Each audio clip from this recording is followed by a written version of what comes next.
Ayan. So without further ado, let us now start. Isang magandang tanghali sa inyong lahat.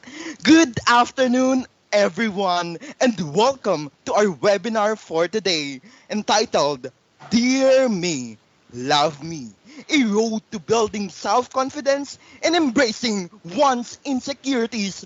I am Dexter Joseph S. Arshaga of FEU Anti-Bullying Core Group.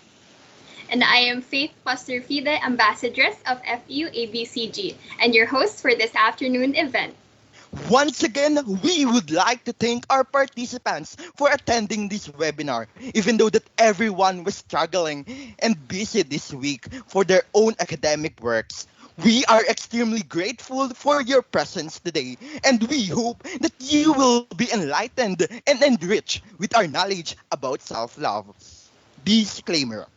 This webinar contains sensitive topics such as body image, eating disorders, mental health, and the likes that may be triggering for some participants. If any point you want or need to leave the webinar, feel free to do so. Viewer discretion is advised. As webinar etiquette, here are some reminders.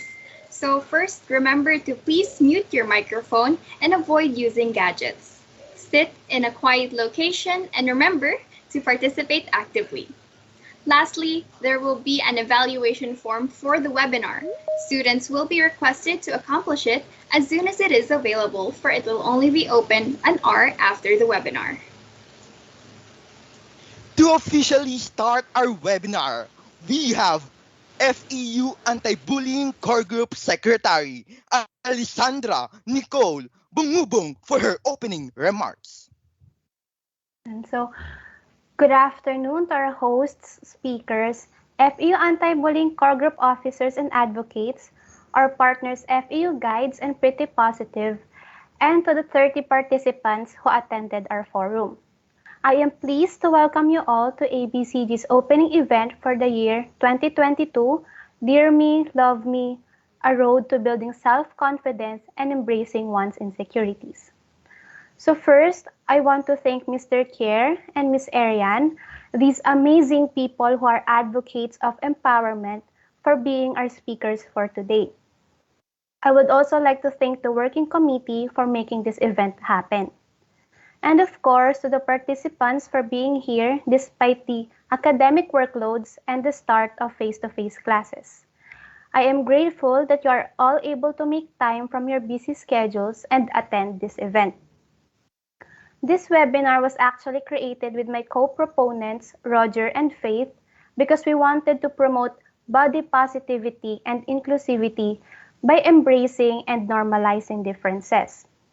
We also wanted to encourage the FEU community to love yourself and to remove the subject of ideal appearance because of society's oppressive standards.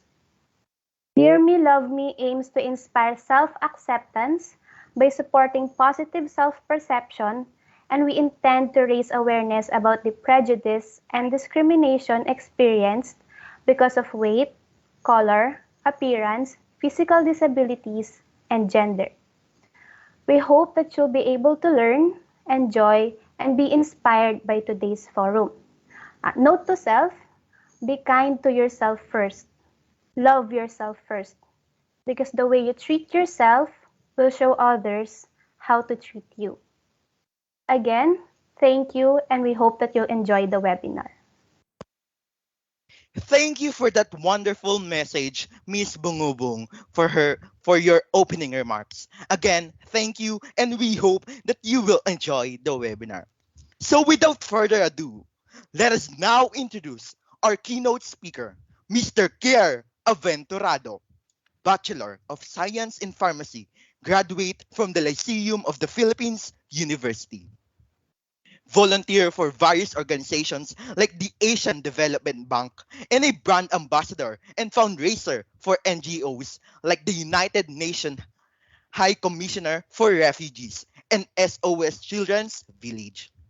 While advocating for the Sustainable Development Goals, specifically on SDG 3, good health and well-being, he was also awarded as one of the Safe Space Heroes by the Global Peace Foundation during the Global Youth Summit in 2020, and currently serving as a co-founder and director for Happy Hearts Initiative, a mental health coalition, co-founder for Introspect, a mental health initiative that focuses on social media depression, and working as a program coordinator for Cristiano Islam Peace Library Incorporation, and Extremely Together Philippines Panag-iusa. Ladies and gentlemen, let us give all virtual round of applause for Mr. Kier Aventurado. Hi, good afternoon. Magandang araw sa inyo lahat. Isang mapayapang araw sa ating lahat. No, alam ko, yung iba sa inyo hindi pa naglo-launch, but I hope lahat tayo may energy for today's activity and conversation. No, but before anything else, if anyone can help me share my PowerPoint, I just prepare some few short PowerPoints just to guide us in my keynote speech this afternoon. No? But before anything else, I would like to ask anyone, kamusta na ba kayo? Kamusta kayo? You can, I don't know if may reaction button dito, but you can use that or you can chat below if kamusta nga ba yung araw nyo, just to make sure na you have the energy and the mental capacity no, to really digest and delve on to what we were going to talk about this afternoon. Ayan. So while you're doing your chatting, what kamusta kayo this afternoon? I would like to remind you guys that I am not a psychiatrist. I am no psychologist. Yes, I do have a pharmacy degree, but that doesn't qualify me as a mental health professional. But what I am is a person like some of you had experienced mental health issues, self-doubt firsthand, and a former student leader. Ayan. Yung PowerPoint na lang po pa-help to share it to everyone. Ayan. Ayan. Naka-share na po ba? I'm not sure. Di ako masyadong maalam actually in MS Teams. But let's let's explore this together. But ayan, naka-share na po ba yung PowerPoint? Just give me a heads up if it's already shared. So while waiting, siguro maybe you can chat. Ano bang ulam niyo this afternoon? Kumain na ba kayo? Anong ulam niyo this afternoon? You can chat in the chat box para naman may share niyo sa iba kung masarap yung ulam. And sana lahat kayo masarap yung ulam this afternoon ng lunch niyo. But maybe yeah, we can continue without the PowerPoint. I will be just sharing with you guys a journey to self-awareness, to self-love. Since ang pag-uusapan natin this afternoon is about self-care, but the trifecta kasi of self-growth is first is self-awareness, then next yung self-care, then we can ultimately have the self-love if we have everything that we need. We know about ourselves, we are taking care about ourselves, and we love ourselves. Ayan. Ayan, pinamagatan ko yung keynote ko as the art of courage from self-awareness to self-love. Ayan, since nakamusta ko na kayo, let's move on to this pag-uusapan share ko sa inyo. Pero dahil hindi tayo selfish sa today's webinar, mga Vebs, we will start it with a movie analysis. Hindi ko pag-usapan nyo first. This is based on my personal experiences, but ito talaga yung pinaka-nakarelate ako with the movie of Lion King. If you know the Lion King, ayan, you can chat at ano yung favorite scene nyo sa Lion King. But, diba, pag-usapan natin sa Lion King, yung friendship or yung relationship ni Pumbaa, ni Timon, and ni Simba. Diba, they all sing Hakuna Matata. It means no worries. It's a problem-free philosophy, right? Sabi nga doon sa song nila. But, don't get me wrong, medyo iibahin natin yung kwento nila, iibahin yung narrative nila kasi dun sa realize ko along the way, na-realize ko while watching it many times, maybe, perhaps, Pumbaa, Timon, sila yung isa sa naging hindrance to Simba, rising to being the king, the next king of the jungle, no, dun sa lugar nila.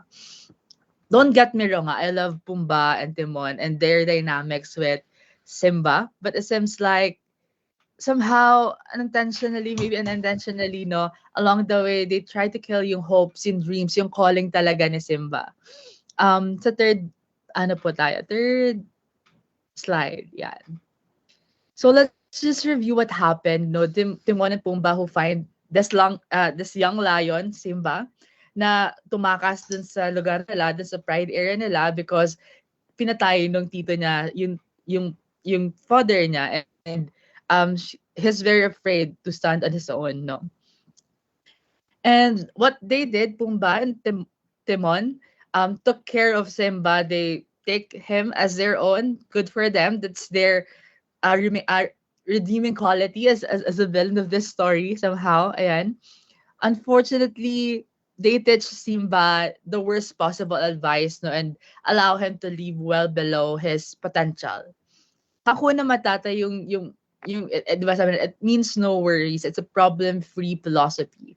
It's a charming jingle, it's a charming song, and a memorable part of the story nung story ng Disney movie na yun, Lion King. But being it the words to live by of a future king, hindi siya maganda. Hindi siya um it will just hinder your full potential. Hindi hinder niya yung growth ni Simba because you will not just you will not care about any problem at all because it's a problem free philosophy, and it means no worries, right? Years and years later, si Simba lumaki siya, but it doesn't have any progress. If nakita natin yung movie, he still act like a child until dumating yung nakalimutan ko yung name ng babae na lion, but ng lioness, but until dumating siya, Simba is still a carefree kid even though lumaki na siya, right? What I'm saying is that peop- the people you surround yourself with affects how you view yourself, and self-discovery and self-awareness is very important. I myself in the past had lost many people that I felt toxic or hindering me, and even people that I didn't really think na kaya ko nawala sila, people that I really love, mga tao na kala ko pag nawala sila hindi ko na kaya mag-isa, parang gano'n yung feeling. But when they left, something came in eh. Something filled the void that they left. When they left, self-awareness and growth came. The journey of self-love begins with self-awareness. That's basically what I'm trying to tell here. It passes through life experiences, accumulating a wealth of knowledge and building more acceptance within. While minsan, often, we understand very little of our own true worth, 'di ba? Hindi natin alam ano ba talaga yung kakayanan natin. It is important to love ourselves even though na hindi natin alam yung full potential natin a little bit more every day, no? Just try to realize na you done something good this day, and for that you appreciate yourself. Something like that can go a long way. It is important to love ourselves, no matter what, and no matter how little every day. To be able to love yourself, it should begins with understanding yourself, understanding your very own worth, and discovering your boundless potential. We are an abundance of possibilities, and we live in a reality na created by our own thought. Yung iniisip mismo natin, yung sinasabi mismo natin, it creates our reality. And it's very powerful. It's an energy that can even bend the reality and even bend the will of others, di ba? We live in a definite framework of patterns and repeated actions based on our past experiences and thoughts, and our past experiences and thoughts curates our future, no, for the rest of our lives until we can meet to change or yung growth natin. Maybe to wrap this up, since I'm just keynote, but ayan, makasama niyo pa din ako later on. Just to wrap this up, what I'm just trying to say and what I'm trying to emphasize is that yung last slide po is self-care starts with self-awareness. No, for self-awareness, we can bring some self-care, we can bring self-acceptance and self-love even. Self-awareness gives us a chance to tune in to what we are feeling, what we need, and how can we best care for ourselves. The bottom line here, guys, is that without self-awareness, there can be no self-care, there can be no self-love. Without self-care, there can be no growth at all. And just make sure when you're taking care of yourself, when you're trying to discover and explore yourself, understand yourself, and be aware of who you really are and what are your potentials, you grow with the right people.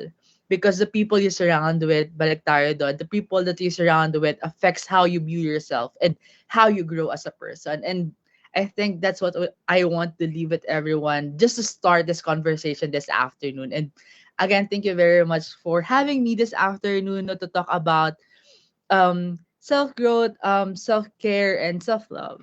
Ayan, thank you very much.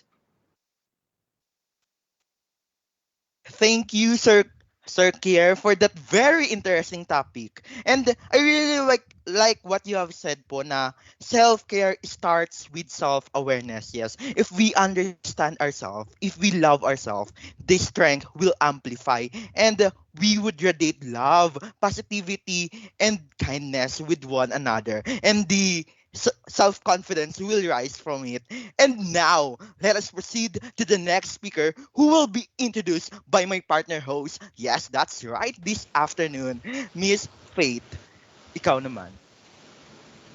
So yon, yes, thank you so much, Dexter.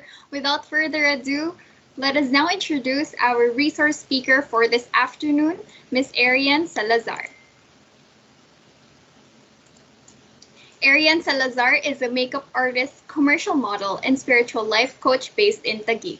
She earned her degree in broadcast communication from the University of the Philippines, Diliman, and she has been working as a freelance makeup artist since 2012, with her experience spanning from beauty makeup to special effects makeup for TV and film. She supports advocacies including the protection of women and children, mental health awareness, as well as body positivity and the revolution against oppressive standards of beauty. Her work as an empowerment advocate has been recognized by national outlets like GMA News and Mega Magazine. Again, as a disclaimer, this webinar contains sensitive topics such as body image, eating disorders, mental health, and the likes that may be triggering for some participants. If at any point you want or need to leave the webinar, please feel free to do so. Your discretion is advised. Let us all give a virtual round of applause for Ms. Ariane Salazar.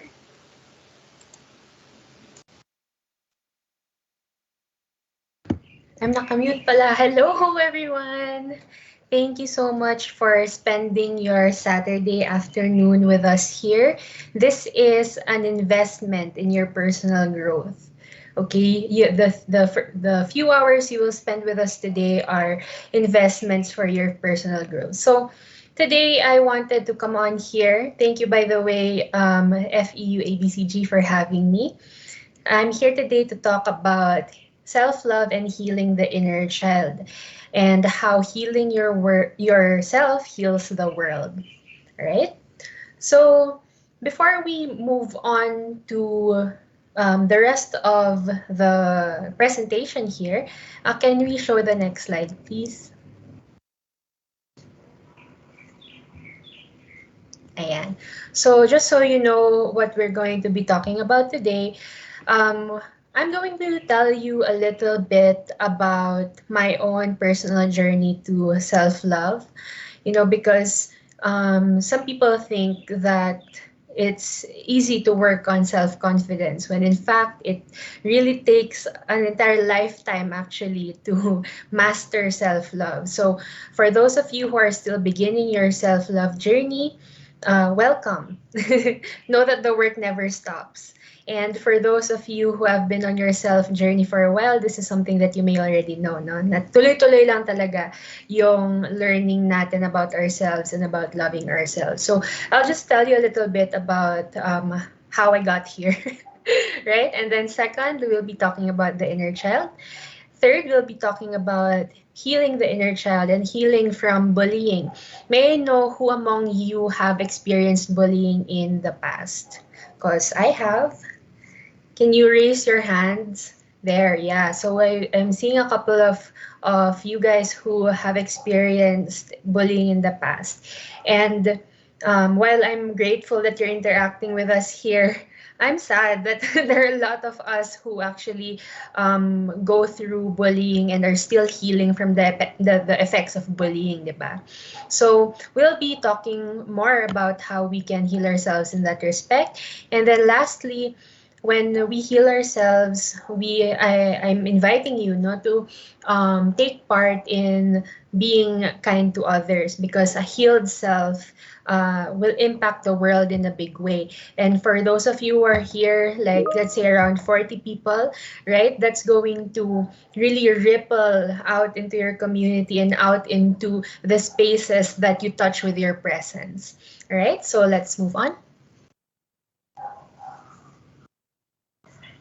Next slide, please. Ayan, okay. So, when I was little, next slide. So I said here, from confident to bullied to reclaiming my confidence, right? So let's move on to the next slide. All right, so why I said it like that, like confident, and then you become bullied and insecure, and then this is an invitation for you to reclaim your confidence, no? So we are born knowing that we are worthy. So look back at your own journey, right? When did you have a sense of self na parang you knew you were cute, you knew you were beautiful, all you knew as a young kid was that you like to have fun, you'll follow what feels good, you're going to act intuitively, di ba? Gusto kong gawin to, gusto kong maglaro ng ganyan, gusto kong kausapin si ganito, right? Without really being conscious about what you think about yourself so much, yung parang hindi ka nako-conscious, di ba? When was the time na you felt self-conscious, no? This is something that I want you to think about, no? For me, as you can see in these pictures, di ba? When I was a kid, I was really confident. Ganyan, model-model yung peg ko. More pose, ganyan yung mommy ko din. Mahilig siyang mag-take ng pictures, ganun. So, I have a lot of pictures actually na ganito, pero dalawa lang yung sinama ko.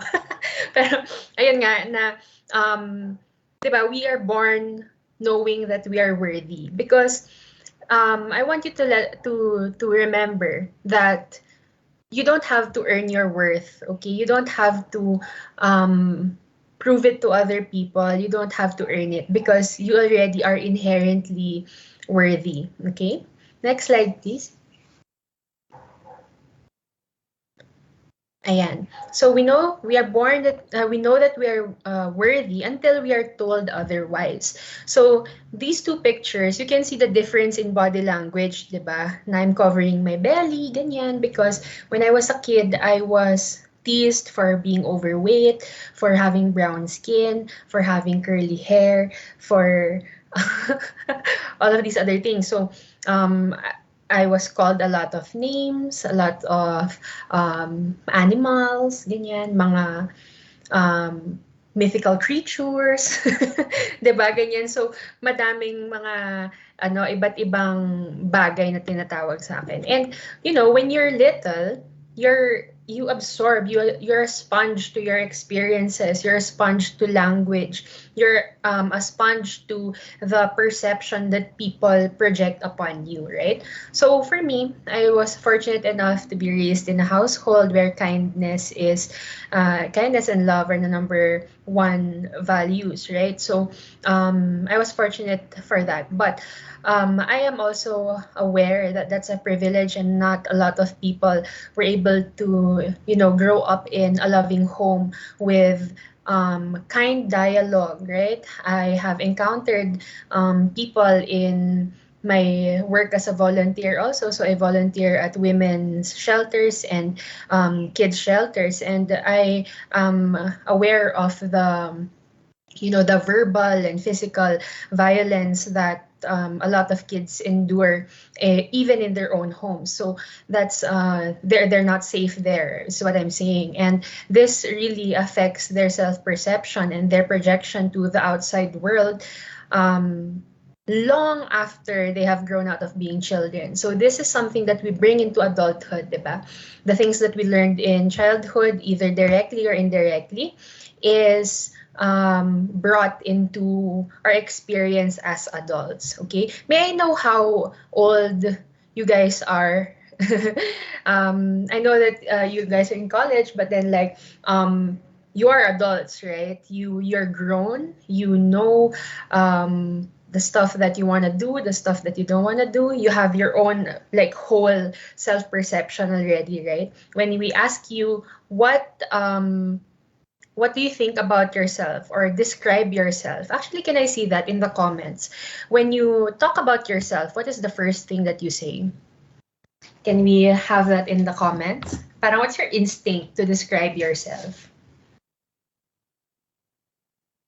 I actually don't know how to look at the comments because I'm not used to Microsoft Teams. Um, but yeah, this is something that I want you to reflect upon. But what's your instinct when you talk about yourself? So, can we go to the next slide, please?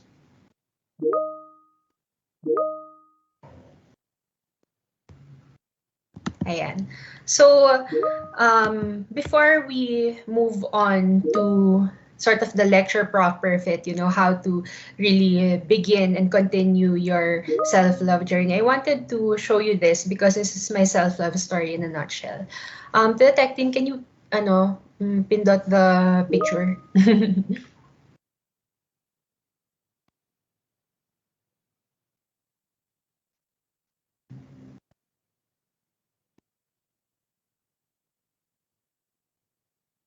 It's not working ba?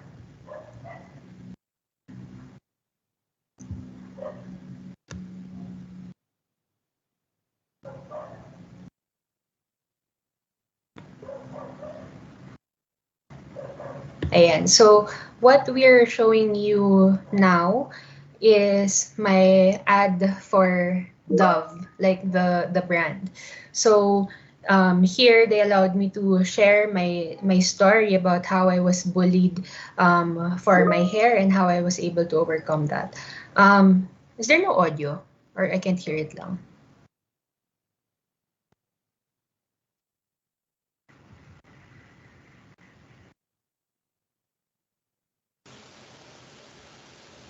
Unfortunately po, I don't think that the There's audio is working. Okay. Sige, it's okay. I'll just explain what happened there. How awkward. Pero, so what happened is that like I told you, right, I was bullied for my hair, for my skin color, ganyan. And that led me to believe all of these things that they were telling me about me. So I straightened my hair for many years. I think I was 7 when I started straightening my hair. How young, 'di ba? But I really couldn't go to school with my curly hair anymore because the bullying was so bad. And then when I went to school with my hair straightened already, like it's super flat na like this, they also had stuff to say about me. So, ano ba yung alam niyo ba yung si Sadako, mga ganyan. So, gano'n naman yung pang-ano nila sa akin ngayon, pang-bully naman nila sa akin ngayon. So, gano'n na, which goes to show na kahit ano pang klaseng pagbabago sa sarili mo yung gagawin mo, meron at meron pa ring mahahanap na sasabihing masama ang mga taong gusto talagang magsabi ng masama, 'di ba? So kahit na paikot-ikutin mo, kahit tumambling ka, ganyan, kahit lahat na i-adjust mo sa sarili mo para lang maging masaya sa'yo yung mga ibang tao, hindi siya talaga mangyayari. Ang nangyayari lang is you beat up on yourself, 'di ba? You become so hard on yourself. You tell yourself na you're not enough, ang tsaka ko, totoo, buhaghag lang yung buhok ko, pangit, blah, blah, blah. Right? And I don't want to repeat already a lot of the things that were told to me kasi it might be triggering also to some members of our audience, 'di ba? Basta alam nyo na yun na 'di ba? Marami silang mga sinasabi-sabi and ganun talaga. It's not to syempre to justify any of their actions, but it's just the acknowledgement that sometimes these are words or actions from other people that's beyond our control, 'di ba? So what we're trying to do here is trying to take control of what we can change, take control of how we see ourselves in a healthier manner so that we can live our lives with more joy and more love for ourselves and therefore more love for other people. Right? Let's move on.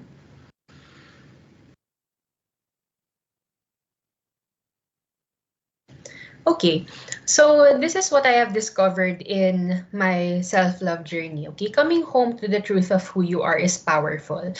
And what I mean by this is, remember what I said in the beginning. I was confident when I was little, and then I became insecure, and then I became confident again. So that's coming home to what you know about yourself, diba?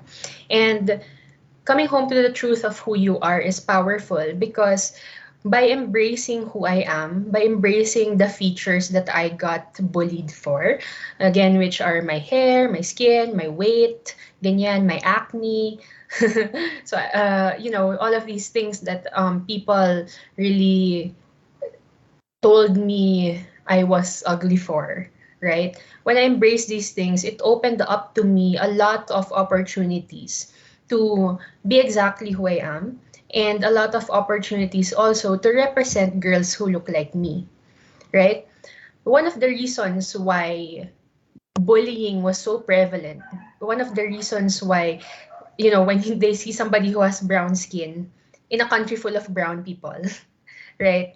Na parang ikaw pa yung mali, ganun. Is because we get bombarded by a lot of advertisements, a lot of products that try to fix you, a lot of products and advertisements and messages that tell you you are not blank enough, right? You're not white enough, you're not thin enough, you're not, I don't know, straight haired enough, you don't have a pointy enough nose, you don't have curvy enough hips or a flat enough tummy, right? These are the messages that we get bombarded by on a daily basis, especially when I was growing up. So I don't think the difference between our ages is too much. Pero, can you relate to that? Na parang lahat na nakita mo, whitening, straightening, slimming, 'di ba? Puro ganyan ang mga sinasabi sa atin. So, that makes us think that there are things that are inherently wrong with us. And then when we look around,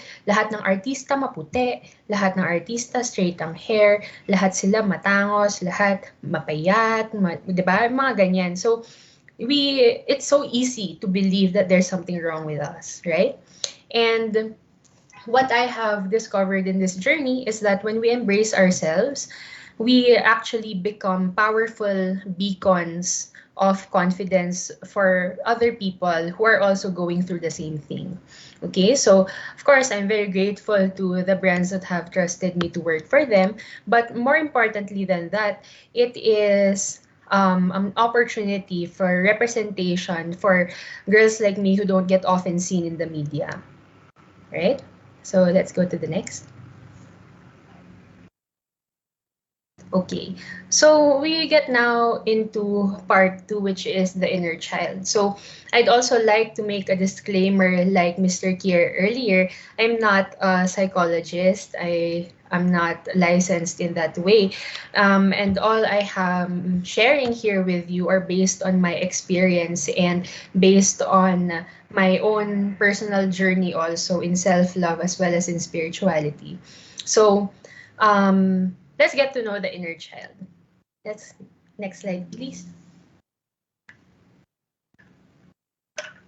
Okay, so the inner child is a concept or an archetype that's more popularly attributed to the psychiatrist Carl Jung. Okay, so this is a version of your young self or your child self, right? Living in your subconscious. And energetically, spiritually, the inner child resides in your root chakra, which is the lowest chakra. That's the one that's found near your pubic area. Okay, that's the bottom chakra, and that deals with safety and security. So we call our features that we don't really like insecurities, di ba? Insecure. Ibig sabihin, ang root word niya is secure, 'di ba? And that's how it's connected to the root chakra. We feel security and safety in that root chakra, and the inner child lives there. Okay, so when the root chakra is unbalanced, that is when the inner child is wounded. So how can these attributes sort of like show up in our daily life? Yun, yung kapag nahihiya ka about who you are, you're insecure about a certain part of yourself that makes you who you are, you know, that reflects the wounding of the inner child, okay? And for most of us, the inner child lives in the subconscious. A lot of us aren't even aware that there's such a thing as an inner child, 'di ba? So, it's a subconscious thing, hindi mo alam kung bakit ka nai-insecure. Ayaw mo lang magpakita sa tao, for example. 'Di ba? Merong ganun eh, na hindi mo alam, hindi mo naiintindihan kung why you feel so deeply embarrassed about a particular aspect of yourself. And most of the time, it really goes back to that inner child self, no? But for those of you who are present today, um, this is the first step, no? Now you know you have an inner child. Everybody has one. So this is the beginning of your healing journey in the way of the inner child. Okay, let's go to the next one. Okay, so these are the important questions to ask when you're trying to heal the inner child. Okay, so for this part, I want you to reflect on your personal experiences also, because inner child work is very, very personal. No one can tell you what's wrong and what's right. I'm just here to open up the concept to you so that you can continue this work on your own, no? So first is, how did my environment affect me growing up? So like I mentioned earlier, there are a lot of people who really had trauma in their life growing up, right? So what does that look like? It could look like parents na nag-aaway. It could look like ikaw yung pinapagalitan. It could be, of course, physical, sexual, mental, verbal abuse, all of these things, right? Um, what was your home like? How did you feel when you were home? How did you feel when you were around your caretakers or your parents, right? So this is something very personal, syempre. So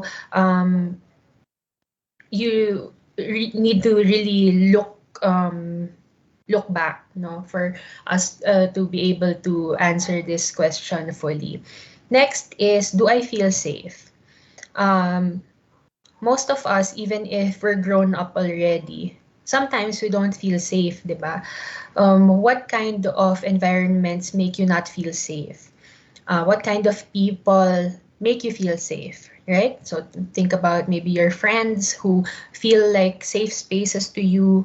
Think about your family, ganyan, who makes you feel safe. What are they like, and what do they do for you that makes you feel safe? And most importantly, do you feel safe at all? 'Di ba? So a lot of us move through the world very scared, na may mangyayari, na may masasabing iba yung mga tao, na majo-judge tayo, 'di ba?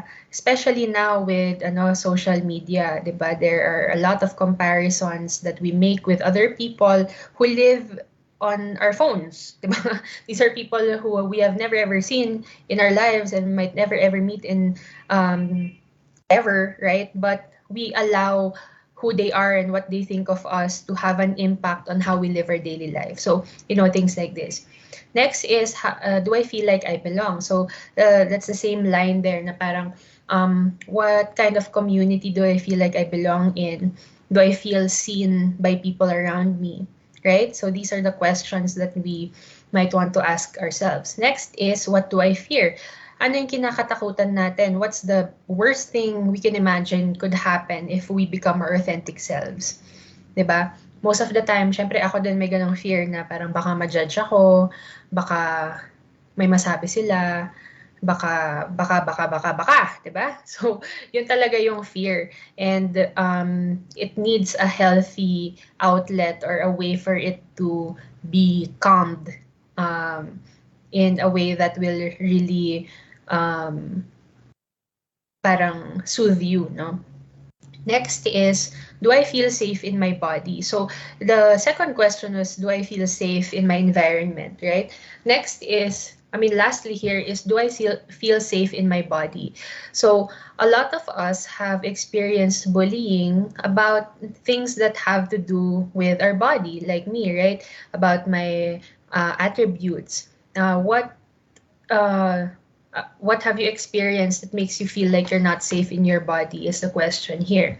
There are some of us who have eating disorders or body dysmorphia, and all of these different mental health issues that mess with being present in our body. I personally have depression and a lot, pero like several other diagnoses. And um, getting help for your mental health will really help you feel safe in your body, to calm down your nervous system and to um, feel life as it's unfolding in front of you. Okay? So, let's go to the next slide. Are you guys still okay? Because we're in part 3 pa lang. Okay. So, now, we go to healing, okay? Self-love and healing from bullying. So, um, the wound is not my fault, but the healing is my responsibility, from Marianne Williamson. So, this is an important quote. I feel that can guide us in our healing work. No, a lot of us were very little, therefore very not in control, right? When these things happened to us in the past or even now, right? So many people will sow so many things that don't sit well with our spirit, that make us feel anxious, that make us feel less than enough, right? Meron at merong masasabi yung mga tao, and it can inflict wounds on us. It's not bad to feel bad about feeling bad. That's so confusing, right? But if you feel hurt, that's not your fault. If you feel like you want to cry about something that somebody said to you, that's okay. Okay, if you feel like your mental health is being affected by all of these things, it's okay to seek help. Now, can we go back to that slide pa lang, si Marian? Um, see, this concept about taking control of your own healing is very powerful because it sets you apart now because you're no longer a victim, 'di ba? Na nabullied ako, I'm a bullying victim. That doesn't help you, 'di ba? When you identify as a victim, it's not empowering. So, it would be good to shift the narrative. For example, you can call yourself a survivor. You can call yourself somebody who's healing. You can call yourself um, somebody who's victorious against all of these things. But I really don't find it empowering to call ourselves victims of anything. So, ayun siya, that's how you take responsibility for your experiences and don't make it the responsibility of other people to adjust around you. The work really starts with yourself. Okay, so let's move on. All right, so when we heal ourselves, it really is of a lot of value to start from our inner child. Okay, so what does our inner child need? First off, the inner child needs to be seen. So acknowledging that there's an inner child in the first place is the first step. So that's what we're doing here. Okay, congrats guys.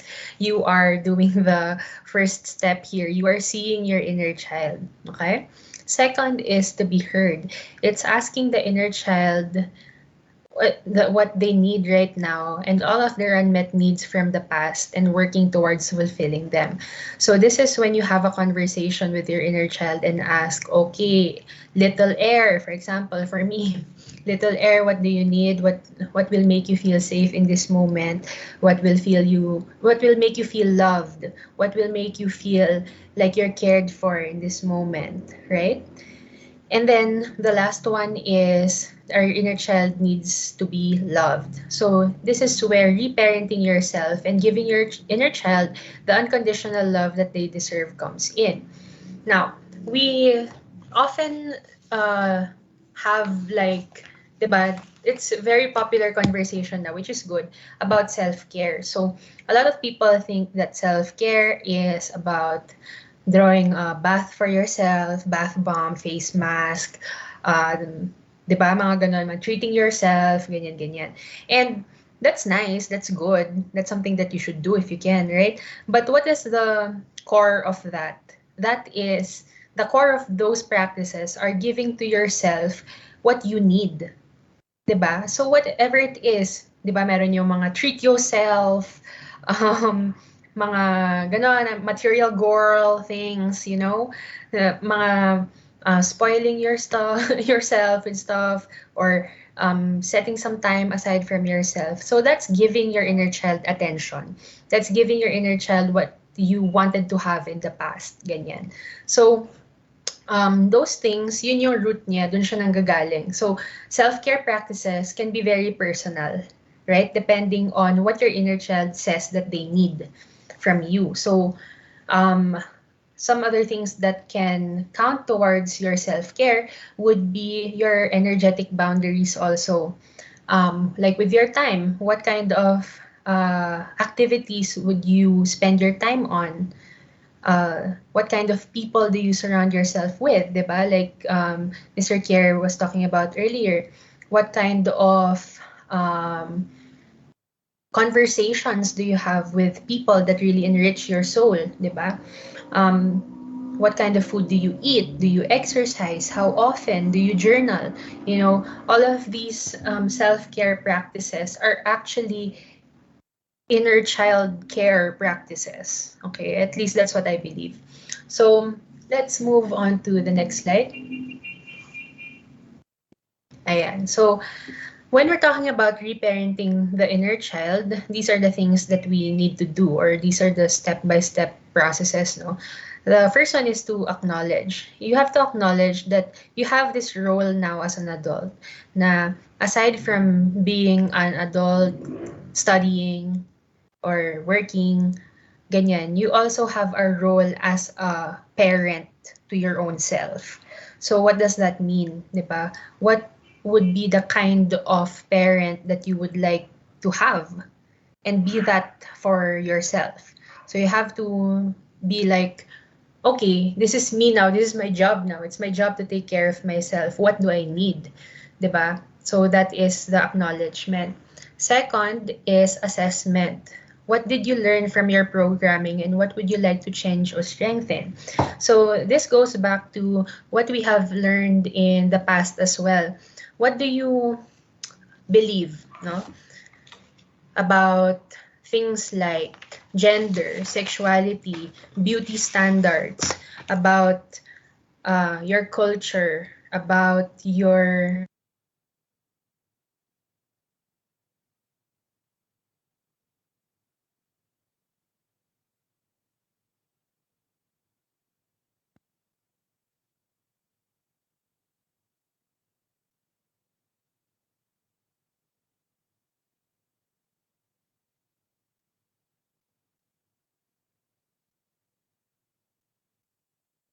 Hello. Good afternoon. We're having technicals po ata. Ayan, okay na po. hello. Okay na po. Ayan. Sorry, was that on my end? Opo ata. Sorry. Is it okay na? Yes, okay na po. Rinig na po. Sorry, everybody. Thank you for your patience. So, as I was saying, right, what are the beliefs that you're holding about these different things that make you you? You? Diba? Kasi we all have that. We have our gender, we have our sexuality, we have our culture, our race, our family values, all of these things that I've mentioned earlier, right? Those impact our self-perception. So what do you believe about that? For example, you may have grown up in a family that was homophobic. What did that teach you? What about that do you want to bring with you in the future? Or what about that would you like to discard and change, right? If you grew up super religious, for example, what do you want to change about that? What do you believe instead on a spiritual level? So, yun yung assessment that we need to do for ourselves so that we can get to know ourselves better and how we actually ended up where we are and why we believe the things that we do. Kasi, when you reparent yourself, ikaw yung nagtuturo sa sarili mo. So there's no one telling you what to believe anymore, or there's no one telling you um, what you should do so much anymore. Like I understand you're still studying, 'di ba? But you're entitled to your own beliefs. You're entitled to your own world lens. You're entitled to your individuality, your self-expression, ganyan. So, doon natin i-assess. Ano ba yung mga natutunan natin before na hindi na masyadong bet ngayon? And ano yung gusto nating ipalit? So, yun si assessment. Next is practice. So, try to provide your inner child's needs as much as you can. Don't expect perfection, just be mindful and intentional about it. So, up to this day, I'm still practicing. I am not an expert on self-love, or I don't have the work like finished or done, right? Like I said in the beginning, this is a continuing practice. It's a journey that never ends. But once you get started, you're on your way, di ba? So try to provide your child's your inner child's needs as much as you can. So for example, if you are invited to an event that you don't really want to go to, nung bata ka, 'di ba, pipilitan ka, pagbibihisin ka o mag-behave ka, ganyan ganyan. Pupunta tayo sa bahay ni ganto, maging mabait ka lang diyan, 'di ba? Mga ganun. Ayaw mo talagang pumunta, 'di ba? So the way that you practice that as an adult is you choose who you keep company, you choose who deserves your time, 'di ba? That's how you care for yourself. Or for example, um, nung nung bata ka, pinagbabawalan kang kumain kasi daw tataba ka lalo. Ganyan. So, when you grow up and you're practicing self-care, listen to your body. Ano ba talagang gusto kong kainin? Let's say, for example, ano bang gusto kong kainin ngayon? Kunwari, cake, ganyan. Pero ipinagbabawal yun nung bata ka kasi nga matamis, tataba ka. Eh, ngayon, as an adult, you know that one slice of cake is not going to, it's not bad, it's not morally reprehensible, and it's not going to make you fat as soon as you eat it. Not that fat is bad, di ba? Na yung ganon. So these are the programming things that you will need to really look into. And another is, what else? Um, let's say, choices in your life, di ba?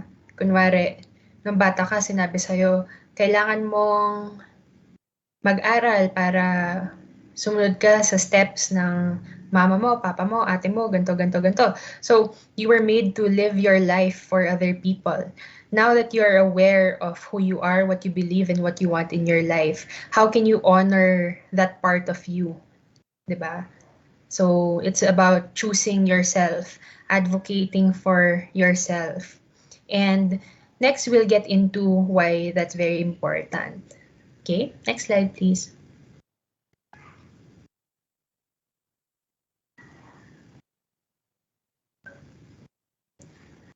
Next slide po, please.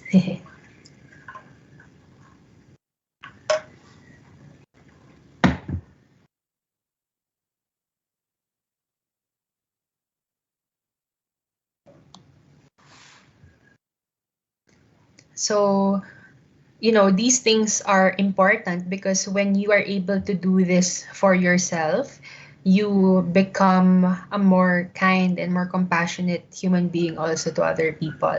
And that's what we're going to be talking about next.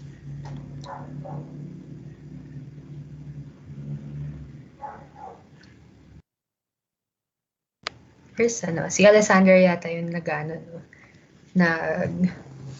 sa slides.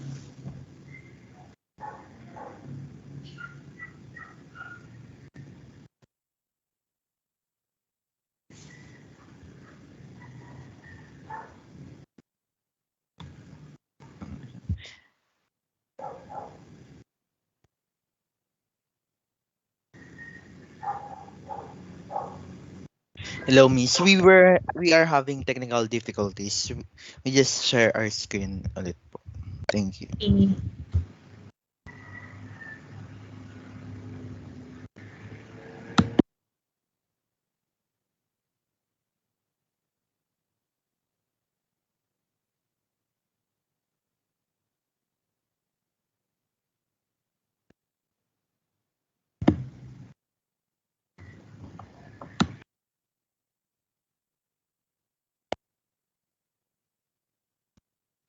Hi, Miss. Tama na po ba yung screen na naka-flash on your end? For me, hindi pa. Yes po.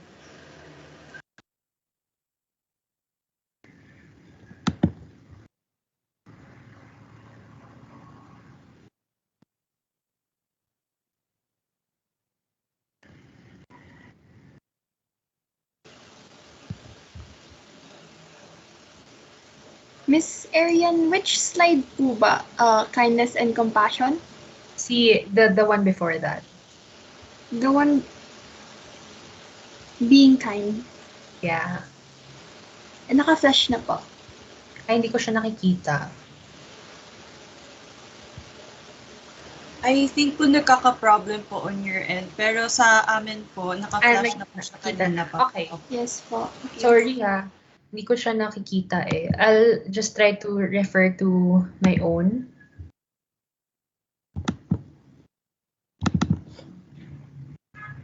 Okay, give me 1 second. Okay. So, I'll be... Ayan, okay. So, being kind, right? This is my invitation for you today when you leave this virtual gathering, right? How a healed self impacts the world. Next slide, please. Ayan, so kindness and compassion. Almost everyone you meet is walking around wounded. All right, so everybody in this room has some kind of inner child wounding. Is that right? Are you guys like relating to what I've been talking about? Diba? It's super hassle, but everybody has gone through this. Okay, everybody is just trying to do their best out there, you know? So, when you see each other, when you see other people, na kahit kunwari, wala sila sa mood or they'll say something bad to you or they cast you a judging look or whatever it is, they're just walking down the street, right? You can be more kind and more compassionate by acknowledging or by imagining that this person has an inner child that's wounded also like you. So that has personally helped me become more kind to myself and become more kind to other people. Na parang when you just think that there are um, life happens, right? There are things that are outside of our control, and we just try our best to overcome these things and to live a good life regardless, right? That's all that we're all trying to do. So when we are able to understand that, then we can move through the world with more kindness and more compassion with other people. And the next thing that I'm going to share with you, next slide, please, are the things that people apologize for in my makeup chair. So just so you know that you're not alone, right? All of us have insecurities. All of us have um, things that we really try to heal from. All of us are conscious about certain aspects of ourselves. So these are things that people have apologized for in my makeup chair. They apologize about skin conditions and blemishes like acne and bumps and redness, rosacea, psoriasis, what's the other one? Eczema, things like that. They apologize for that, where in fact, there's nothing wrong with all of these things, diba? Next, we have weight. Because I bring parang a foldable, what you call this, makeup chair when I go to my shoots. So, when they sit on the chair, they're like, oh, baka masira to ganyan. Kasi ang bigat-bigat ko blah, blah, blah. Yung mga ganon na without being prompted, we apologize a lot for just taking up space and just being there. Diba? So, that's something that I have observed. Some people also apologize for being too skinny. Diba? So, things like that. Yeah, they apologize for their features being too big or being too small. So, kunwari, sorry ha, mahirap lagyan ng eyeliner because I have small eyelids. Or, sorry ha, nahihirapan akong magkilay kaya, binawasan ko na, ganyan. Or, sorry, malaki yung ilong ko, mahirap i-contour. O sorry, maliit lang yung bibig ko, baka mahirapan ka mag-lipstick. O sorry, baka malaki yung bibig ko, maubusan ka ng lipstick. Ganyan, I've heard it before, you know. People apologize for these features that are really very beautiful anyway. They apologize for their skin color, o maitim ako, nag-beach ako, ganyan, o kaya ang putla-putla ako, mukha akong may sakit, ganyan, galingan mo ha. Yung mga ganun na, sometimes, chika lang siya, 'di ba? Chika lang, ganyan-ganyan, icebreaker. But at the core of it, it's really insecurity, 'di ba? And then they also apologize for their hair na mahirapan kang mag-style niyan kasi makulit yung buhok ko eh, madaming tutsang o masyadong mabigat, ayaw sumunod sa kulot, buhaghag, ganyan-ganyan. And these are things that people say about themselves, which is ang hirap niyang pakinggan, guys. Sa totoo lang, parang when people self-deprecate or they say bad things about themselves, it's so hard to listen to it. Kaya also, being a makeup artist, I really try my best to make people feel as confident as possible in themselves. Yan, kahit moles, that's something they're born with, right? They apologize for that, or eye bags, ganyan, na hindi naman maiwasan kung minsan, you know. So this is not an exhaustive list. There are a lot of other things that people say when they sit in my makeup chair. And these pictures here are just for reference, you know. I've worked with some celebrities, ganyan. Syempre, pero hindi natin sasabihin kung sino. And even the most beautiful people have insecurities, is my point. Right? These people that we idolize on social media, by the way, I don't recommend that. Don't idolize anybody. But like, you know, these people that we see everywhere on TV and movie screens, online, they have insecurities too. Okay? And sometimes we don't talk about them, kaya nga tayo nagkakaganto minsan, 'di ba? Kasi hindi natin pinag-uusapan 'tong mga topic na 'to. Pero just know that you're not alone. Okay? This happens to everybody and everybody's just trying to get through life. Okay? That's why again it's important to be kind. Next slide po.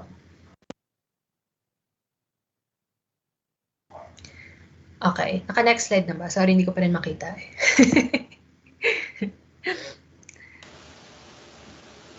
Yes po, naka-next slide na po. Okay, thank you. So next, here. This is very important. It's already something that was mentioned earlier, diba, by our hosts and by Mr. Kier, na how we treat others is a reflection of how we treat ourselves, or how we treat others is how we teach them to treat us, diba? I think that's what one of you said. And this is true. And the reason why we hear it so often is because it's true. And this is just coming from the perspective of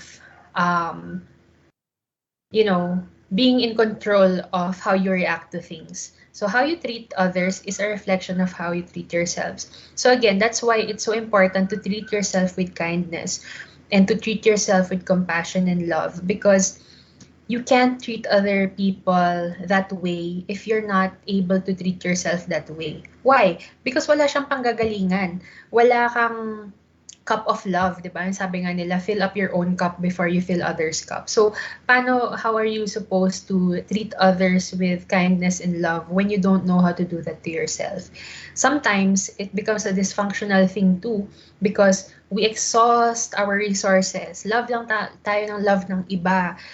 Kindness to everybody, compassion to everybody. But when we go home to ourselves, when we're all alone, we tell ourselves all these mean things. Diba? That's what some of us do. Sometimes I do that too, and it's not good. Diba? Na you try to give everybody your love, your understanding, your never-ending patience.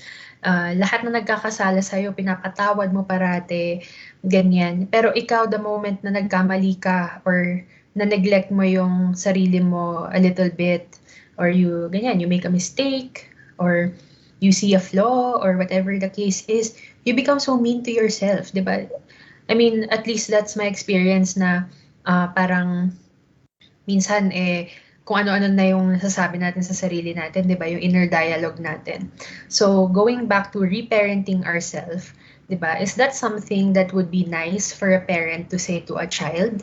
If the answer is no, then refrain from saying that to yourself, because it's not good for your inner child. It's not good for your mental health. It's not good, period. Right? So, um, yun lang, na dapat mauna yung maging kind sa sarili para meron tayong ilalabas out into the world so that we can advocate for ano anti-bullying, 'di ba? Paano tayo mag-anti-bullying advocacy kung binubully natin yung sarili natin in our private moments, 'di ba? So that's really something that I'd like you to remember. And then ito lastly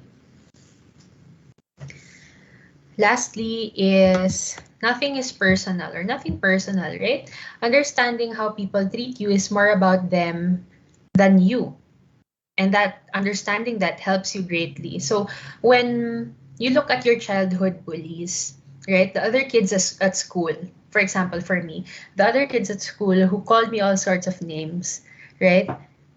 Understanding that these things were probably things that were told to them also. Kunwari, tinatawag akong baboy, ano ba isa? Kulaw. Hindi ko alam yung word na yun before. Na-learn ko lang siya kasi sinabi sa akin ng classmate ko. Tapos, nalaman ko siya recently na ang ibig sabihin pala ng bakulaw is gorilla. So, yun yung tinatawag sa akin. And, di ba, ako hindi ko nga alam yung word na yun eh.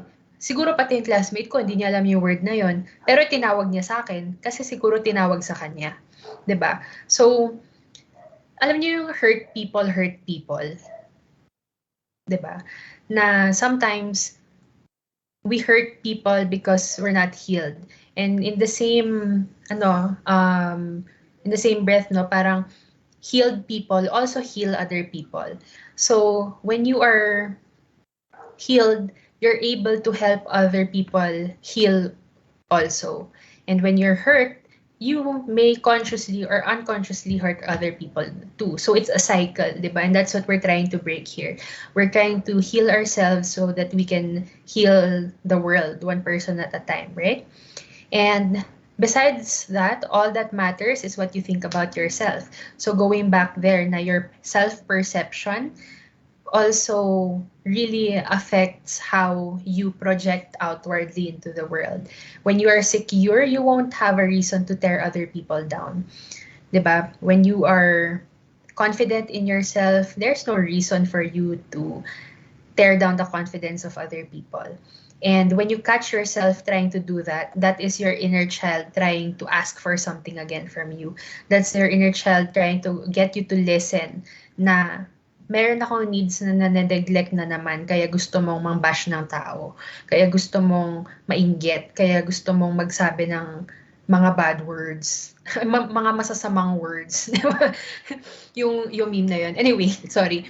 Pero basta yun.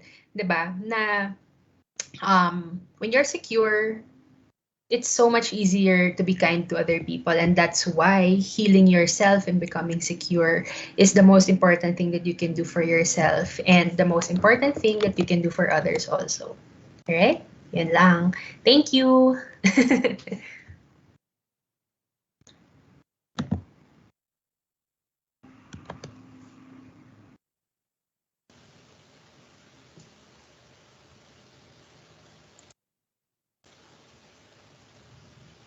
So, ayun, Miss Arian, are we going to be having letter to self?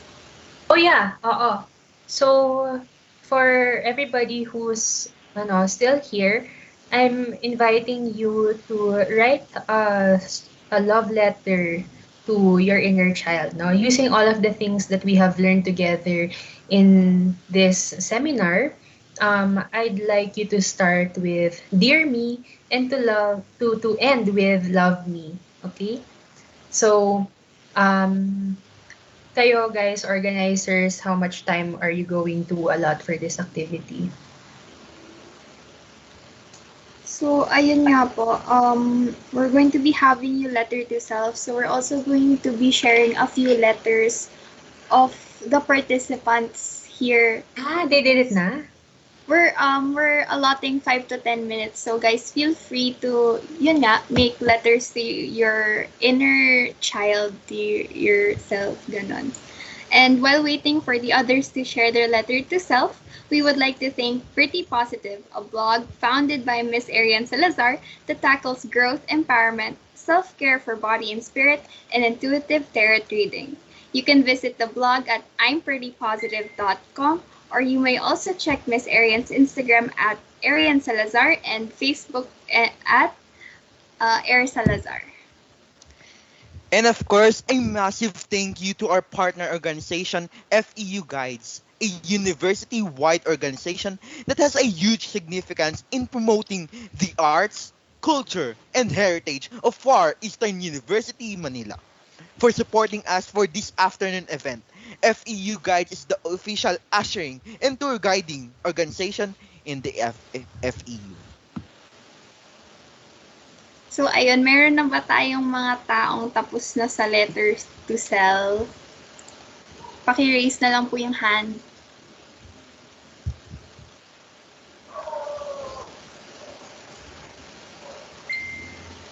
Ikaw ba, Dexter, meron ka na bang letter to self? Actually, partner, wala pa. Wala pa akong naisip na letter to self. But may nagtataas na ng Kami ating kamay. nagtataas ng kamay Ayan. si Yes. Kuya So, John Roger Silades. Go ahead, Kuya Roger.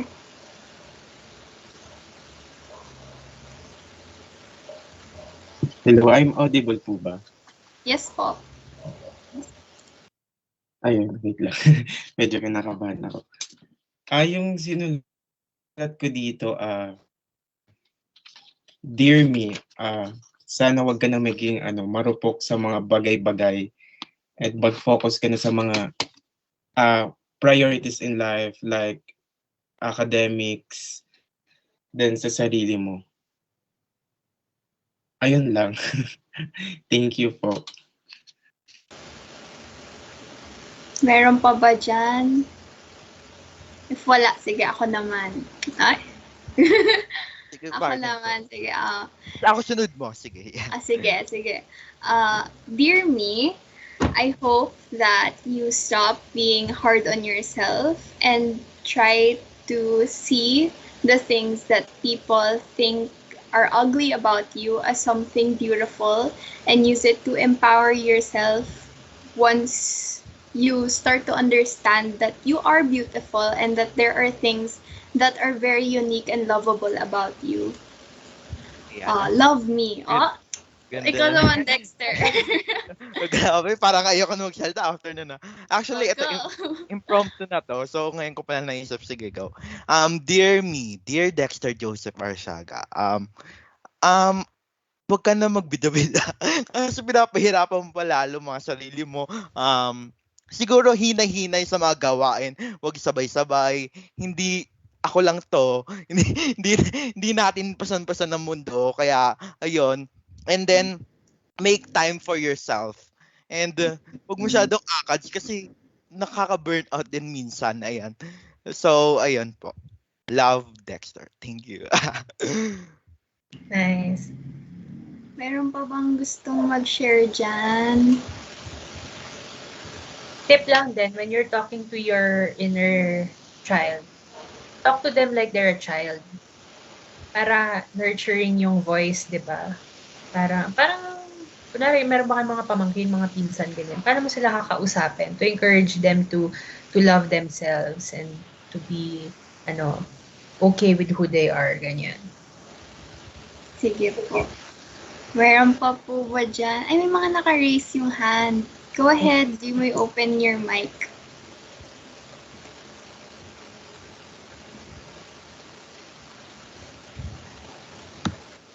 Hi, am I audible? Yes po. So, this is my letter to myself. Hi, Althea.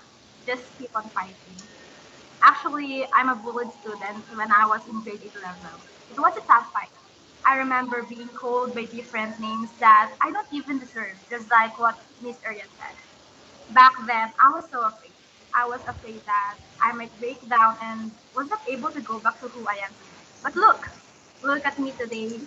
After a technical choro, here I am standing as a woman who's not just strong, but also a woman who is willing to fight in whatever battles and mountains that I might encounter in my way up. Yun lang po. Thank you so much. May naka-raise pa po yung hand. Go ahead. Ayan. So, hi, dear me, dear Alessandra Nicole. Hi, Alessandra. Uh, I know na mahirap mag-speak up since you grew up with a authoritative mother and since yung dad mo is too smart na minsan hindi niya na pinapakinggan ko ano yung mga opinion mo. So I know it's hard na minsan takot ka na lang magsalita, takot ka na lang ilabas ko ano yung nararamdaman mo kasi feel mo na hindi naman siya importante since hindi ka nga pinapakinggan ng parents mo. And I know na hirap ka kapag nagre-recitation, kapag nagpa-public speaking because you believe na at in their self, yung mga classmates mo is hindi talaga nila pinapakinggan or like secretly na pinag pinagtatawanan ka nila. It's not real, it's all in your head. And I know na kahit ngayon umiiyak ka ngayon sa pagka pinagre-recite kapag pinagsasalita ka sa harap. Pero someday in the future you'll learn to overcome it. You'll learn to challenge yourself to get out of your comfort zone. You'll learn to say no. You learn to voice whatever you want to say, kung ano yung opinion mo. Matututo mo ng kalabanin yung kung sinong gustong umaaway sa'yo. Hindi mo na kailangang maging tahimik na lang and yung ikimkim lahat ng nararamdaman mo. So, tiwala lang sa sarili because you learn how to defend yourself. So, love me. So, ayun. Thank you po sa mga nag-share. Meron pa actually tayong entries from Armando and Kurt. So, sabi ni Armando, Dear me, you cannot control what others perceive of you, but you can control your own action-reaction and know that you're always valid. Love me. Tas from Kurt, Dear me, everything's gonna be alright. You will have your ups and downs. It's normal. Don't be scared. It's fine. Shake those worries away. Keep shining. Keep loving. Love me. So, yun. Yan Thank po. you po sa lahat ng mga May nag-raise pa ata na hand, partner, meron si pa ba? Sherry May. Ayan. Go Marami ahead, atang go share. ahead. Ang dami naman nag-share. Nakakatuwa. Okay, ito naman po yung letter ko for myself. Dear me, life is hard but I know you can overcome whatever challenges you're going through. Ngayon ka pa ba susuko? You've won a lot of silent battles already. Don't be so hard on yourself. Enjoy your journey. And please prioritize yourself first. You are beautiful and special in your own way. No matter what happened, I will always be proud of you. Stand up and continue being yourself. Love me. So, ayun. Thank you for participating, everyone. And yun, it was a very interesting topic from Miss Arian, considering na, yun, like she said, it doesn't matter how much you change your looks or the things that you're insecure in. Those who want to bring you down will always find something to say that will be considered hurtful. And, you just have to use those as a sort of flame inside of you to spark this love, different kind of love. It is self-love. Yun na nga. So, if anyone has questions, andito pa po ba si Mr. Kier? Mr. Kier and Miss Arian will be answering your inquiries. You may raise your hand and speak or use the chat box for your questions. We are now having our Q&A session. So if anyone has questions, please raise your hand or please put it in the chat box. So ayan si Ate Danica. Go ahead, Ate Danica. Hello, am I audible? Yes po. Okay, thank you. My question would be for Ms. Arian. Since na-mention kanina yung healing processes ng mga tao, paano kaya ako makakapag-deal with a person na hindi pa nag-heal? Kasi malaki yung effect nila sa atin eh. And sometimes, as much as we want to be like yung makapag-share sa kanila ng positivity na pwede mo namang piliin na mas maging better person ka in every situation, di ba? Kasi nga, sa isang pinagdadaanan ng tao, maaaring same situation, two different reactions. I can be good or pwede akong maging selfish or maging masama din towards others. And my question po, paano po kaya kami pwede makipag-deal with persons na hindi naman pa natututunang mag-heal? Yun po. Okay, thank you for that question. It's actually a very important question because we we don't live in a bubble. 'Di ba? Kahit pandemic, we live with other people, we interact with other people, and sometimes these people are not healed or they're not aware that there's healing work to be done, 'di ba? Usually ganon na hindi nila hinaharap yung mga bagay na kailangang harapin. So, the way that I would recommend for you to handle situations that are like that is to recognize your limitations. That's the most loving thing that you can do for yourself because you cannot heal for other people. You cannot force them to heal until they're ready. You cannot tell them na nandito na ako, where na you, 'di ba? Dito na me, ganun. In terms of healing, right? Hindi natin sila mapipilit. And that's not your responsibility. So I want you to take that load off your shoulders na kailangan ikaw pa yung mag-heal para sa kanila. 'Di ba? Kailangan ikaw pa yung magsasabi sa kanila na mag-heal sila or start nila yung journey nila. And I know that's really easier said than done, especially if you live with this person. Ganyan, 'di ba? You're always around each other, ganon. Which is why um healing yourself is important because again this allows you to project compassion and kindness to everybody, including people who are not aware that they have healing work to do or people who choose not to do this work, 'di ba? But the kindest thing that you can do for yourself first and foremost is to recognize that that's not your job. It's not your job to heal for them. It's not your job to accommodate all of their problematic stuff just because they refuse to do the healing work, 'di ba? Ikaw basta alam mo na you're doing your best, that should be enough for you. That should be enough for them. Kasi that's all that you are capable of giving to them at this point. Right? Does that answer the question? Yes po, maraming salamat po. Thank you for your question. So ako din po, may question din ako for Sir Kier and Miss Arian. So if pwede po, both can answer ganun. So, ay, bawal po ba? So a lot of people actually also experience bullying sa school or sa labas, ganun. Pero we fail to see that and we fail to realize sometimes that some sharp comments made by our own relatives can also be considered as bullying as it can also harm a person's self-esteem and self-confidence. So, why do you think that this kind of behavior, this toxic behavior is so normalized dito sa Filipino society? Yun po. Go ahead, Sir Kier.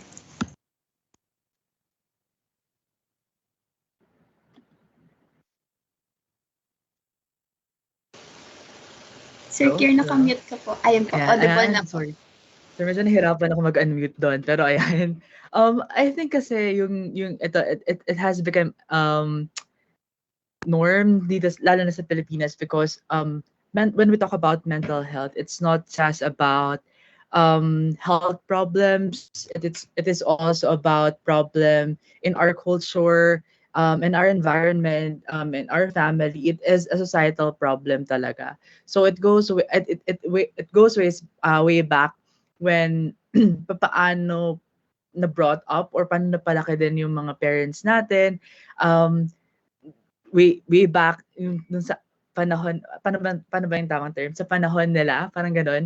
'Pag sumagot ka sa matanda, bastos yun. When you stand up for yourself, it's not hindi magandang tignan 'pag sumasagot ka or, when you talk back to other people, lalo na 'pag mas nakakatanda sa'yo. And, yun yung na-enforce sa kanila, gano'n sila napalaki at gano'n din nila napalaki yung mga bata o yung mga sumunod na generation to them. So, it's a generational problem na kailangan talaga um, ng ng time to heal up kasi it's also a problem na kailangan din ng process to heal up.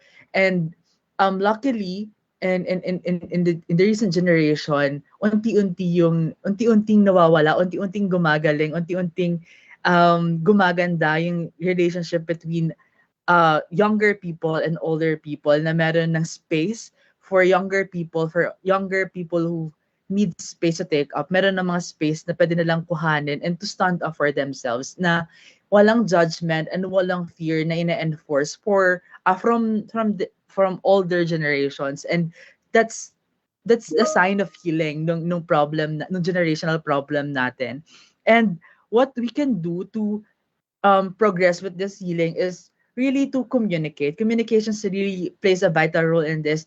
Kasi, ah, sorry, merong yata lumipad. Pero ayan, kasi when we communicate well what we meant, hindi na kailangan magkaroon ng taasan ng boses, hindi kailangan na maging sounding na bastos. If we can communicate better with people, na we can properly convey what we meant, it will be a discussion, and it will be a discussion na hindi kailangan lamangan yung one another. And siguro what we really need is to find a middle place to where we can connect doon sa pinanggagalingan ng mga matatanda. We can do this not only with communication, hindi lang sa pagkasalita, but with also listening, kung saan sila nanggagaling at ba't gano'n yung mga stance nila. Like, for example, doon sa question ni Danica kanina, regarding sa mga people na unstable, na nasa healing process pa, what they need is not really to tell them na they need healing, but someone who will listen to them and be there for them while they're healing.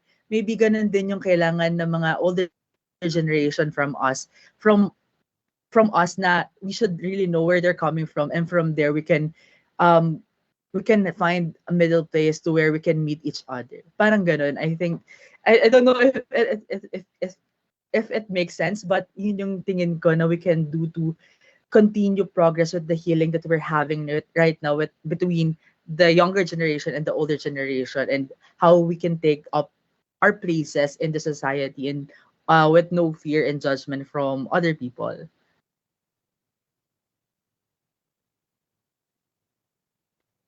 Ayun po, kayo po, Miss um, Ayun. Ang bongga nung answer ni Mr. Kier kasi my answer is also along the same lines, no? So, what I might want to add to that is what I said earlier, di ba, na hurt people hurt people. So, it's most likely that people from the older generation, they didn't have these conversations going around at that time, di ba? They just thought na this is the way I was raised, and this is the way I'm going to raise my kids, and that's the way they're going to raise their kids, right? So there's this generational trauma that's passed down from one generation to another.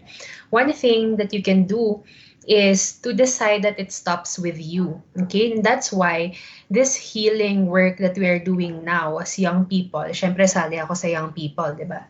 Pero yun nga, the healing work that we're doing now as a collective, yung generation natin, is so important because it's going to mold the self-perception of the kids that will come after us.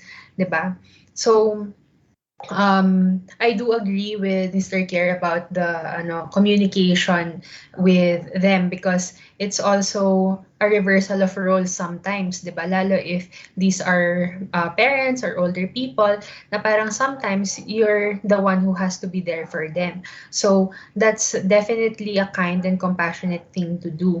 And I know tao lang tayo, di ba? Minsan masakit talaga, minsan mahirap to stand up for yourself, especially at your age, probably you still live with your parents or some difficult relatives, na it's not helpful to you to create any kind of strain in these relationships, di ba? Mahirap talaga.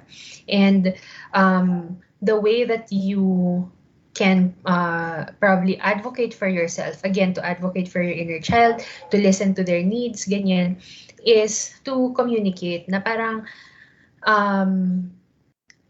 kampihan mo yung sarili mo, na kung mali talaga yung nangyayari and you feel like speaking up about it, then know that it's your right to do so.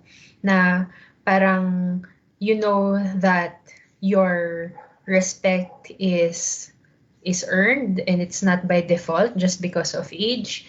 Yung mga ganon na bagay na I know in our traditional Filipino upbringing, it could be very difficult, but that's where your decision and your commitment to have this generational trauma stop with you is very important. So, I don't recommend this, of course, before you are ready. No, mahirap siya kung susuungin mo siya nang hindi mo napag-iisipan, ganyan. Pero, you'll get there. And the way that you get there is to prioritize yourself, taking care of yourself versus listening to other people who have parang things that are not productive to say to you, no? Yan.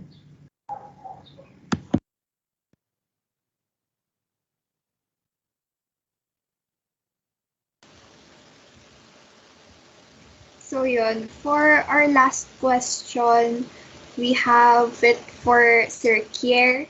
Normal po ba na pag nakikita mo yung former friends mo, nasasaktan ka pa rin?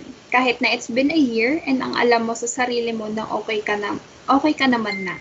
Ito po, for context, okay naman na po ako pero nakita ko sila nitong face-to-face last Thursday, naiiyak pa rin ako. Bumabalik lahat ng pain. Yeah, it's normal. It's very normal, no? Because you've given a part of yourself dun sa mga tao na nakasama mo in your journey to becoming who you are right now, no? And coming from a personal experience, um, mabigat siya kasi may mga tao din ako in the past na nawala sa circle ko just because they're taking up my space, and na hindi ko inakala na kaya ko pala nawala sila, yung nabanggit ko, 'di ba? Na may mga tao na nawala from my circle na akala ko when they left, papaano na ako? Ano mangyayari sa akin? Will I still survive? Will I still manage to stay afloat even without them? Kasi itong mga tao na to, yung naging kapitan ko when I was very low. So, when they left, really growth comes in and changes really seeps into me. And yun siguro yung pwede mo tignan, what changed after they left. Did you change for the better or did you change for the worst? And sino yung mga tao na nandiyan para sa'yo nung mga panahon na you're very low and nawala sila? And maybe you can just change the focus, change your focus dun sa mga taong nandiyan when you are very low, when these people left you, and what happened after they left. Did something good happen? Did it brings better, does it brings growth to you? Kasi minsan kahit yung mga tao na mahal natin, minsan family members pa natin, we really need to cut them off because they're hindering our growth. And maybe yung nangyari sa inyo ng friend mo, it hinders your growth, and it's just that fate brings in to that point for you to grow further and be your full, just to have your full potential. And um hindi mawawala yung sakit, hindi ka din masasanay sa sakit. You'll experience a lot of pain all through this journey, but the importance is, what have you learned after that pain? Ano yung mga nakuha mo from that pain? And have you gained people that are more valuable than those people who left? Have you learned things that you cannot learn with them? Yun yung pwede mong pagtuunan ng pansin. You can change your perspective into something that can better help you gaze forward, hindi na backward. And yun nga, sabi ni Miss Arian kanina, focus on yourself. You cannot please everybody. And if they they didn't feel your energy, want what they didn't want what you have become, maybe it's time to look for people who strengthens you, and who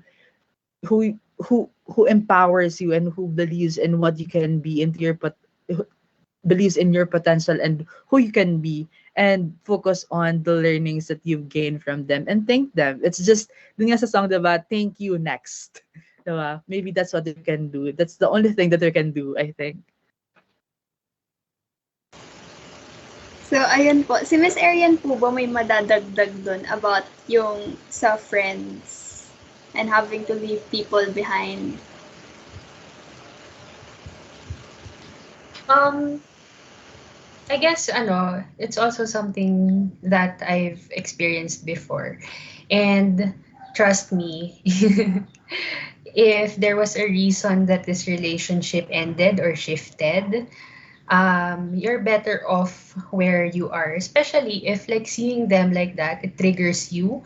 That is a subconscious reaction. Now you don't feel safe with these people, right? So it would be best for you to focus on yourself and to look for friends, to look for company that really honor who you are, who you want to become, what you have to offer.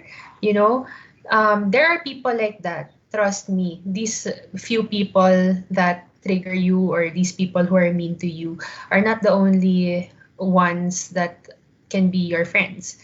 Ang daming tao, and I know, by your presence here, you are on a journey that's not for the faint-hearted. So kaya mo yan.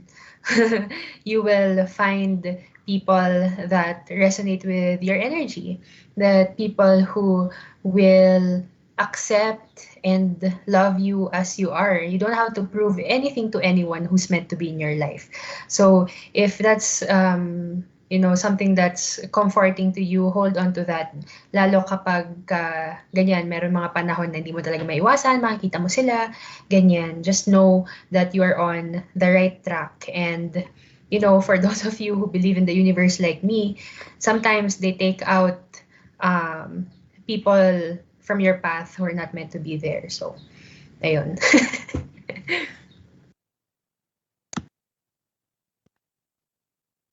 Hello, hello, hello. Rinig po ba ako? Ayan. So, ito na po yung pinaka-last na questions po talaga. This is for Sir Kier also. You have discussed about the art of courage. My question is that, what if that person doesn't know how to be courageous? How would you tell them to be courageous in a situation where they are weakest the most?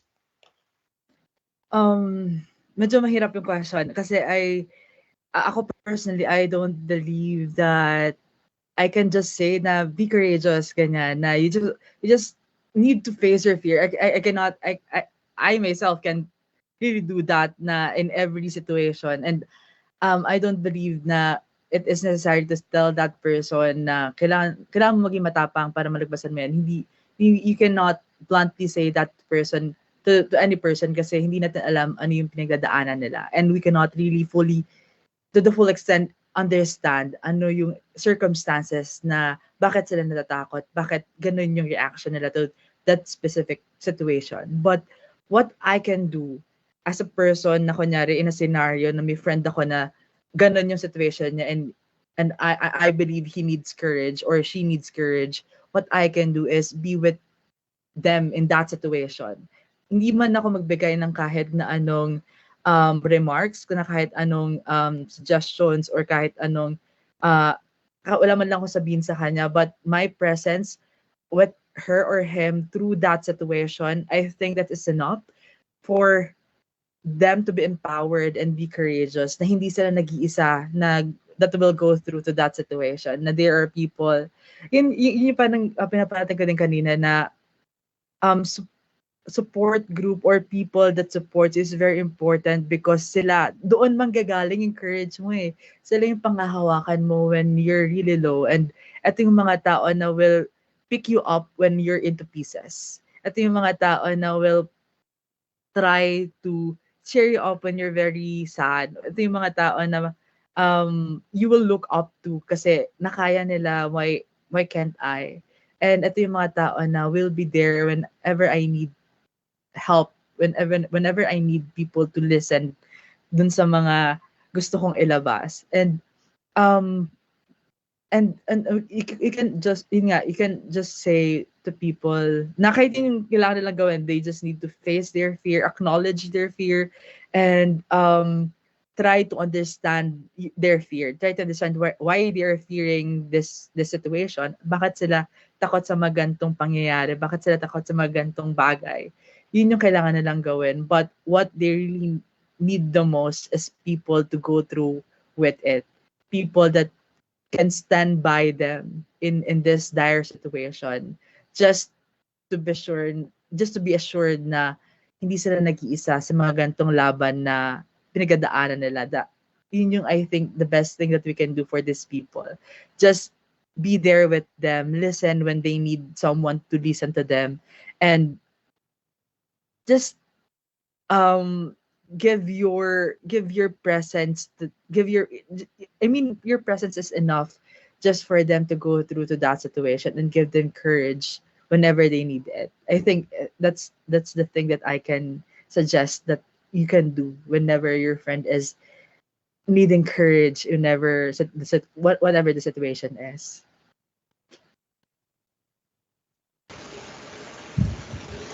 So ayun, I think all questions are done now. Once again, we would like to thank Mr. Kier Aventurado and Ms. Arian Salazar for being with us today.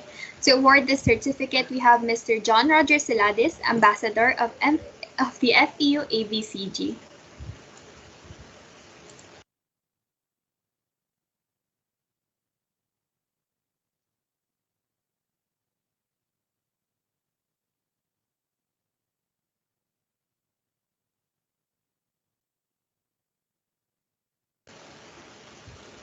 Kuya Roger, nandiyan ka po ba?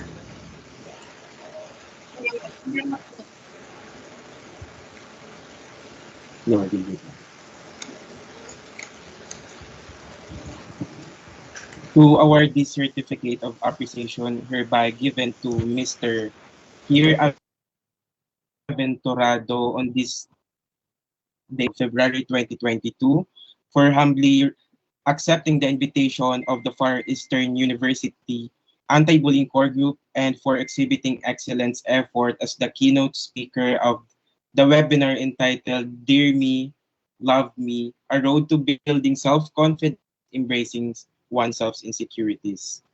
And to Miss Arian Salazar on this day, 19th of February 2022, for humbly accepting the invitation of the FEU Anti-Bullying Core Group for exhibiting excellence effort as the speaker of the webinar entitled Dear Me, Love Me, A Road to Building Self-Confidence and Embracing Oneself Insecurities.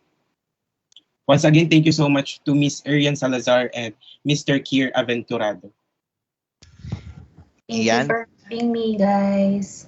Thank you for everyone also who attended today. Maraming thank you. salamat sa Mm, pakikinig. Thank you very much. Thank you po. Thank you for all. And to officially end this program, we have the FEU Anti-Bullying Core Group President, Miss Danica Bergamo, for her closing remarks. Grabe naman yun. Para akong nasa pageant. Hello, so ayun. Am I audible? Yes po, ate. Okay, so muli magandang hapon po sa lahat ng ating panauhin sa hapong ito. Naway marami po tayong natutunan sa hapon na ito, higit lalo ang matutunang mahalin yung mga sarili natin sa kabila ng ating mga imperfections. But note and always remember po that we are created in the image and likeness of our God, and that is one of the important and maybe notable validation sa kailangan natin matandaan. Kailangan din po nating matandaan na mas maging sensitibo pa tayo sa ating mga galaw at pananalita online or offline man upang mas maatim ang isang inclusive or inklusibong lipunan. Muli, maraming salamat po sa ating mga panauhin na sina Ginoong Kier Aventurado at Binibining Arian Salazar sa inyong pagpapaunlak sa aming imbitasyon. Maraming salamat rin po sa lahat ng mga panauhin mula sa MS Teams at FB Live. At amin din pong pinasasalamatan of course ang aming advisor na si Binibining Sofia Mendoza sa walang sawang suporta po na inyong pinamamalas sa amin. Muli, maraming salamat po and enjoy the weekend, everyone. Thank you po.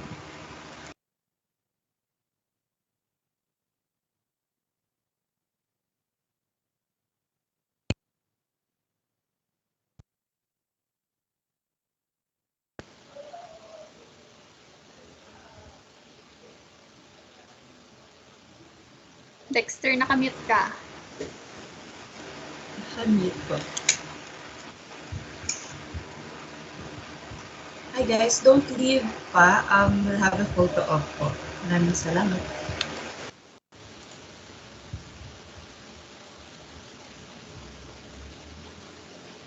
Dexter, kaya pa ba?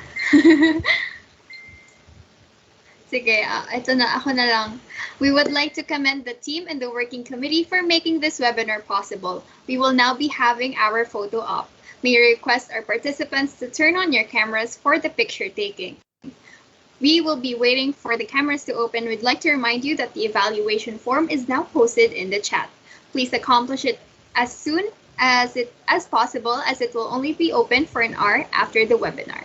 Again, we would like to thank Pretty Positive, a blog founded by Ms. Arian Salazar that tackles growth, empowerment, self-care for body and spirit, and intuitive tarot reading. You can visit the blog at I'mPrettyPositive.com, and you may also check Ms. Arian's Instagram at Arian Salazar and FB Air Salazar.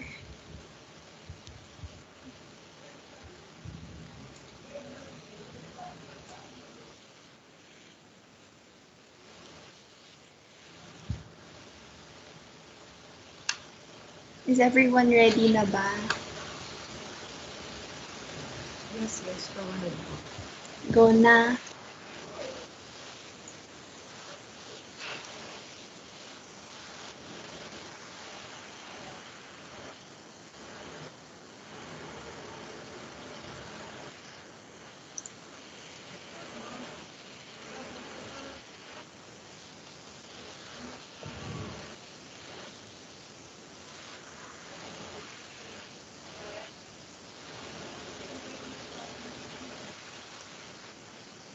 So ayun, again, this is Faith Pastor Fide, and we have Dexter Arsiaga, your host for today. Thank you and have a great day ahead.